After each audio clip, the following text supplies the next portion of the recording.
বাংলাদেশের রংপুরে মিঠাপুকুর লতিপুর ইউনিয়নের মাঝে লুকিয়ে আছে এক ঐতিহাসিক ইতিহাস, যার নাম তনকা জামে মসজিদ। 400 বছর পুরনো এক ঐতিহাসিক স্থাপনা। জানবেন আজকে এর পিছনের রহস্যগুলো। এর পাশে অবস্থিত তনকা দ্বিমুখী উচ্চ বিদ্যালয় এবং জানতে পারবেন তিনতলা নামের এক ঐতিহাসিক বাজার, যা এখন বিলুপ্ত। শুধুমাত্র এখন স্মৃতি হয়ে রয়ে গেছে এই জায়গাগুলো। সাদুল্লাপুর বাহারুল উলুম দাখিল মাদ্রাসা। এই স্থাপনাটি তৈরি হয়েছিল 1910 সালে। সেই সঙ্গে দেখতে পারবেন বউয়ের বাজার। ইতিহাস এবং ঐতিহ্য নিয়ে আজকের ভিডিও। আসসালামু আলাইকুম এভরিওয়ান, আশা করি সবাই অনেক বেশি ভালো আছেন। আমি আজকে চলে আসলাম ঐতিহাসিক তনকা জামে মসজিদে।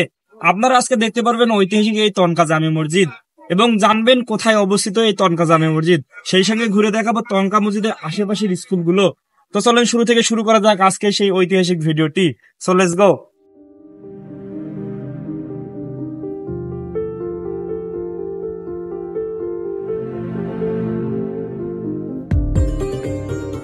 এটি হলো সেই ঐতিহাসিক বউয়ের বাজার, যেটি এক সময় মোড় ছিল, এখন বর্তমানে বাজার হিসেবে তৈরি হয়ে গেছে। তনকা মসজিদ যাওয়ার জন্য এই রাস্তাটি আপনাদের ব্যবহার করতে হবে। আপনারা দুইটি রাস্তা দিয়ে এই স্থানে আসতে পারেন, এক বউবাজার হয়ে, দ্বিতীয়ত স্বপন মোড় দিয়ে। তো চলেন এখন যাওয়া যাক সেই তনকা জামে মসজিদ।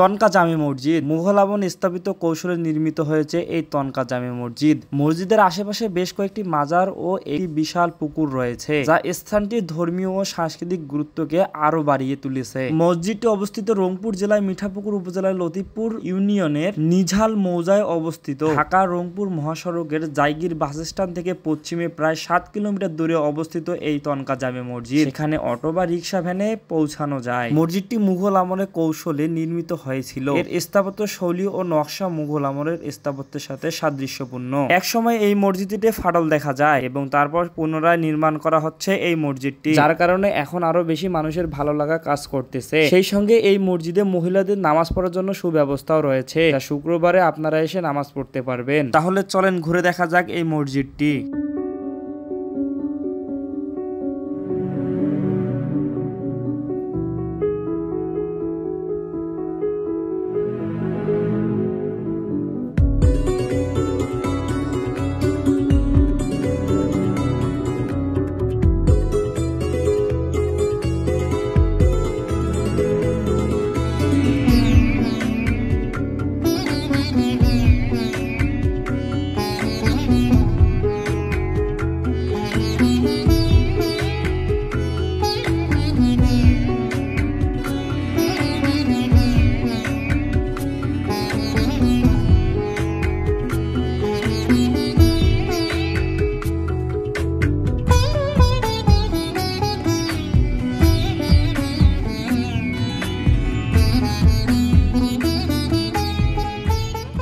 যদি আপনাদের এই ভিডিওটি ভালো লেগে থাকে তাহলে শেয়ার করতে পারেন এবং জানাতে পারেন আপনাদের বন্ধুদের কাছে, কারণ আমাদের ইতিহাস আমাদের গর্ব। সেই সঙ্গে কমেন্ট করে জানিয়ে দিতে পারো তুমি বাংলাদেশের আর কোন অজানা স্থাপনাগুলোর কথা জানতে চাও। এই মসজিদে আসলে আপনারা আলাদা একটা শান্তি খুঁজে পাবেন। এই মসজিদটি দেখার জন্য নানান জায়গা থেকে নানান ভাবে মানুষ আসে এবং মানত করে থাকে এই মসজিদে। এবং এখানে একটি বিশাল বড় উজুখানা রয়েছে। উজুখানার সামন দিয়ে রয়ে গেছে সেই মাজারগুলো, যা এখনো সুন্দরভাবে টিকে আছে এবং নতুন করে মেরামত করা হয়েছে। সব মিলে এই ঐতিহ্য ভোলার মতন না এবং মিঠাপুকুরের গর্ব হিসেবে তৈরি হয়েছে এই ঐতিহাসিক তনকা জামে মসজিদ, যা শেয়ার করতে পারেন আপনারা। এবং এর পাশেই অবস্থিত সুন্দর একটি স্কুল, যার নাম তনকা বালিকা দ্বিমুখী উচ্চ বিদ্যালয়। এবং এই স্কুলটি নির্মিত হয় 1962 সালে। সেই থেকে অবিরত শিক্ষা দিয়ে যাচ্ছে এই স্কুলটি এবং স্কুলটি বেশ পুরাতন। এবং এর পাশে অবস্থিত তনকা বালিকা প্রাথমিক বিদ্যালয়, যেটি স্থাপিত হয় 1972 সালে। এবং উপর থেকে এই বিদ্যালয়টি দেখতে অনেক বেশি সুন্দর। সেই সঙ্গে এই বিদ্যালয়টি একটি ঐতিহ্যপূর্ণ বিদ্যালয়।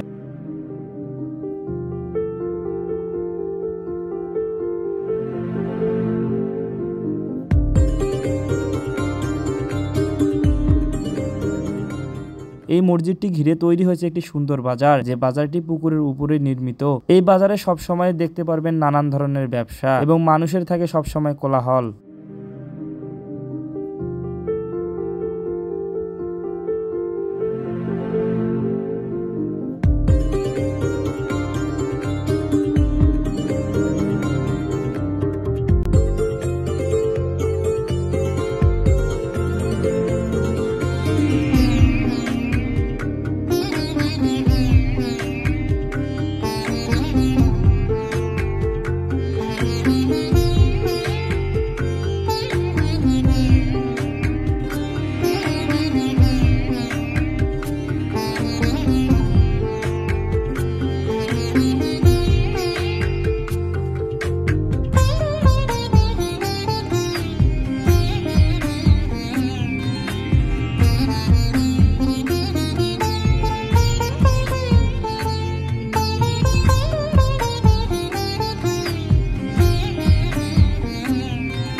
এই ঐতিহাসিক তনকা মসজিদ যাওয়ার পথে দেখতে পারবেন তনকা সরকারি প্রাথমিক বিদ্যালয়। এই তিনতলার বাজারের পাশে অবস্থিত সাদুল্লাপুর বাহারুল উলুম দাখিল মাদ্রাসা এবং এই মাদ্রাসায় শিক্ষা নিয়েছে হাজারো স্টুডেন্ট, যারা এখন সকলেই প্রতিষ্ঠিত। এই মাদ্রাসাটি নির্মিত হয়েছিল 1910 সালে। সেই থেকে অবিরত হাজার হাজার শিক্ষার্থী শিক্ষা নিয়েছে এই মাদ্রাসায়। বর্তমানে এই স্থানটির নাম পরিবর্তন করা হয়েছে, সবখানে দেওয়া হয়েছে তনকা নামটি। এবং এই স্থানটির আগের নাম ছিল তিনতলার বাজার। সেই সময় ছিল মানুষের কোলাহল এবং ছিল নানান ধরনের ব্যবসা, যা এখন পরিত্যক্ত।